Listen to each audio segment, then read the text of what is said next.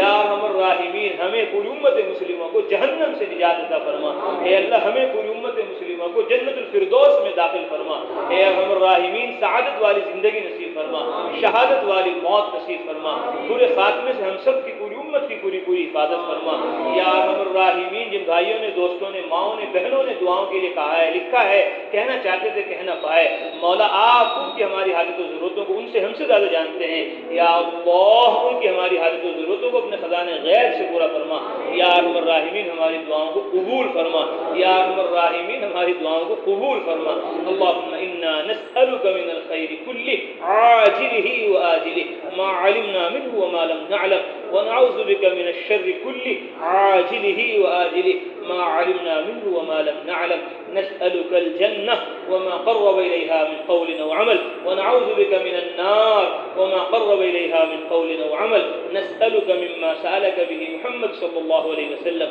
ونعوذ بك مما تعوذ منه محمد صلى الله عليه وسلم، وما قضيت لنا من قضاء فجعل عاقبته رشدا، آمين. صلى الله تعالى على خير خلقه محمد وعلى آله وأصحابه أجمعين برحمتك يا أرحم الراحمين.